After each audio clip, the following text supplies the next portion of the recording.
आज हम बात करने जा रहे हैं बहुत ही इंपॉर्टेंट केस की तरफ। युवराज मेहता 27 साल का लड़का, सॉफ्टवेयर इंजीनियर, ये पर्सन हमारे देश का एसेट आज हमारे बीच नहीं है। देश के हर एक कोने में, हर एक सोशल मीडिया पे, हर एक न्यूज चैनल पे इस पर्सन का नाम नाम सुनाई दे रहा है। आज हमारे बीच में नहीं। क्या हुआ उससे, क्या गलती थी उसकी, क्या एक्सीडेंट हुआ, क्या सच में वो एक्सीडेंट था, सिस्टम का फेलियर था? इसलिए समझते हैं इन बातों। ये बात है 16 जनवरी 2026। युवराज मेहता जो एक सॉफ्टवेयर इंजीनियर है, अपने कंपनी से काम करके वो अपने एसयूवी कार में बैठ के रात के 12:30 बजे अपने घर की तरफ अचानक से उसके सामने एक शार्प टर्न आता है। उसकी कार प्रॉपर विजिबिलिटी नहीं थी, दिखाई नहीं दिया। उसकी कार जाके एक गड्ढे में गिर जाती। उस गड्ढे में पानी भरा हुआ था। 30 फीट तक कहा गया वो गड्ढा था सर, जिसमें पानी भरा हुआ था। ये गड्ढा बना क्या? अपने आप बन गया। आज से ठीक 2 साल पहले वहां पे कंस्ट्रक्शन, मॉल का कंस्ट्रक्शन चल रहा था, तब वो गड्ढा करके रखा गया था। तब से वो गड्ढा ऐसे ही रखा गया। युवराज मेहता कार से कैसे करके निकलता है, उससे तैरना नहीं आता है। वो ऑन द स्पॉट मोबाइल निकालता है, मोबाइल निकाल के कॉल करते हैं अपने पापा को। पापा को बताता है, पापा मुझे बचा लो। अपने लोकेशन को बताता है। उसके पापा फटाफट इमरजेंसी में वहां पे पहुंचते हैं। पहुंचने के बाद वहां पे एम्बुलेंस की टीम पहुंच जाती है, वहां पे फायर ब्रिगेड की टीम पहुंच जाती है, वहां पे पुलिस की टीम पहुंच जाती है, वहां पे एनडीआरएफ की टीम पहुंच जाती है। एफर्ट नहीं लिया जाता है उस बच्चे को बचाने के। क्यों नहीं लिया जाता है? क्या एक्सक्यूज दिए जाते हैं कि नहीं बहुत ज्यादा फॉग है, विजिबिलिटी नहीं है, पानी ठंडा है, अंदर रॉड है। ये हम हमें रीजंस दिए जाते हैं, ये एक्सक्यूजेस दिए जाते हैं। वहां पे प्रॉपर टूल्स नहीं है, प्रॉपर इक्विपमेंट नहीं है उनके पास। जो रस्सी उसको बचाने के लिए फेंकी गई थी, क्योंकि वो टॉर्च, अपने मोबाइल का टॉर्च देके ऐसा ऐसा रोज आवाज लगा रहा था कि मुझे बचा लो, अपने लोकेशन के बारे में बता, वो रस्सी वहां तक नहीं पहुंच पा रही। और कोई पर्सन उस पानी में उतरने के लिए रेडी नहीं, क्योंकि ठंडा पानी है। ये एफर्ट्स थे हमारे डिपार्टमेंट्स के और अथॉरिटीज के लोगों की। उसी समय वहां से एक डिलीवरी एजेंट जाते रहता है। वो ऑन द स्पॉट आता है। ऑन द स्पॉट आने के बाद देखता है, वो ऑन द स्पॉट अपने कपड़े निकालता है, ऑन द स्पॉट उड़ी मारता है। आधे घंटे तक वो सर्च करता है युवराज को, लेकिन युवराज और उसकी कार दोनों नहीं मिलते हैं। फाइनली सुबह 4:30 बजे युवराज मेहता की बॉडी रिकवर, डेथ हो चुकी, और उसके 4 दिन बाद कार रिकवर की जाती है। आपको जान के हैरानी होगी दोस्तों कि वो युवराज मेहता एक सॉफ्टवेयर इंजीनियर, हमारे देश का एसेट, सिस्टम के फेलियर के वजह से आज हमारे बीच में नहीं रहा। के घर में सिर्फ उसके पापा हैं, उसकी मम्मी का 2 साल पहले ही डेथ हो चुका है। वो सोल अर्निंग मेंबर था अपने घर का, आज वो हमारे बीच नहीं है।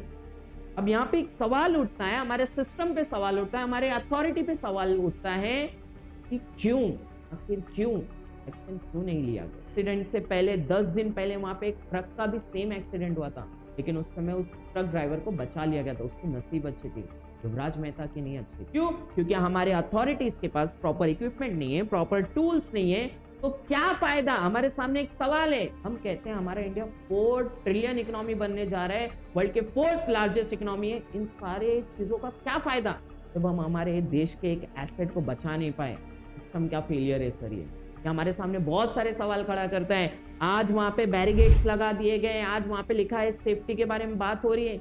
अब एक पर्सन के मरने के बाद उससे भी शॉकिंग बात यह है कि वहां पे जो डिलीवरी एजेंट आधे घंटे तक उस पर्सन युवराज मेहता को ढूंढ रहा था, बाद में वो बताता है मीडिया को, जैसे दूसरे दिन पूरी मीडिया में खबर फैलती है, मीडिया वालों को बताता है कि जितने भी अथॉरिटी के लोग आए थे उन्होंने कोई भी एफर्ट नहीं लिया। अगर वो एफर्ट सही से लेते तो शायद युवराज मेहता को बचाया जा सकता था, हमारा देश का एसेट बच जाता, लेकिन उन्होंने कोई एफर्ट नहीं लिया। लेकिन मौके पे जो मौजूद थे वे हैं फायर ब्रिगेड वाले, उनके पास सारी सुविधा थी, लेकिन उन्होंने लड़के को नहीं बचाया। और ठीक उसके बाद उस डिलीवरी एजेंट को पुलिस वाले लेके जाते हैं, 4 से 5 घंटे पुलिस स्टेशन में बिठाते हैं, और जैसे उसको रिलीज किया जाता है, उस डिलीवरी एजेंट का स्टेटमेंट चेंज हो जाता है। वो ये कहने लगता है कि नहीं अथॉरिटीज भी प्रॉपर सही से काम कर रही थी और सब लोग एफर्ट्स ले रहे थे, लेकिन विजिबिलिटी की वजह से उसको बचाने। आदमी सबके दिमाग में डाउट है, अचानक से कैसे स्टेटमेंट। कुछ दिन पहले उस डिलीवरी एजेंट ने बताया कि पुलिस वालों ने पुलिस के सामने स्टेशन में बिठा के उनसे ये कहा कि आप पुलिस का सपोर्ट क्यों नहीं कर रहे, पुलिस का साथ क्यों नहीं दे रहे। और ये कहा गया कि ये मीडिया वाले सिर्फ कुछ दिन है वीडियो रिकॉर्ड करने के लिए, उसके बाद आपको भी यहाँ रहना है, हमको भी यहाँ रहना है, तो साथ दे के चलिए। ये था जी कि पुलिस वाले ये बोल रहे थे कि मोनिंदर पुलिस को साथ लेके चलो, पुलिस के खिलाफ मत चलो। ये जो वीडियो बनाने आ रहे हैं 2-4 दिन आएंगे और उसके बाद हमें और तुम्हें यहाँ हमेशा रहना, ध्यान रखना। इसको आप चेतावनी समझ लो या प्यार में समझ लो, जैसे भी है। ये लेवल है हमारे पुलिस का, ये एक्शन लेने का तरीका है। कहा गया कि वहाँ के जूनियर इंजीनियर का ट्रांसफर कर दिया गया, सस्पेंड कर दिया, वहाँ पे जो भी रिस्पॉन्सिबल अथॉरिटीज है, एसआईटी का गठन किया गया इन्वेस्टिगेशन करने के लिए। सवाल है, सवाल है, सवाल है कि सब एक्सीडेंट होने के बाद भी 10 दिन पहले जब एक्सीडेंट हुआ तब क्यों एक्शन क्यों नहीं लिया गया? बिल्डर के ऊपर आपने एक्शन लेने का सोच लिया, एफआईआर दर्ज कर दिया है, लेकिन तो वो बच्चा तो चला गया, वो हमारे देश का एसेट तो चला गया। वो नोएडा सेक्टर 150 जहाँ पे 2-2 करोड़ के फ्लैट्स बिकते हैं, लोग अपने सपनों का घर वहां पे खरीद रहे हैं, लेकिन गवर्नमेंट की तरफ से फैसिलिटी, कोई फैसिलिटी नहीं वहाँ पे प्रॉपर लाइटिंग नहीं है कि प्रॉपर वहाँ पे विजिबिलिटी बने रहे, वहाँ पे प्रॉपर वॉल नहीं खड़ा किया गया, वो गड्ढे में जो पानी जमा हुआ था उसको नहीं निकाला गया। शायद अगर अथॉरिटी अकाउंटेबल होती, अकाउंटेबिलिटी लेती, तो शायद आज युवराज मेहता हमारे बीच में होता। तो हमारे सामने बहुत सारे सवाल हैं ये इंसिडेंट के बाद कि दोस्तों अब वक्त आ चुका है कि अगर कोई भी इस तरह की घटना होती है तो हमें चुप नहीं रहना है। कब तक हम कैंडल मार्च निकालते रहेंगे? कब तक?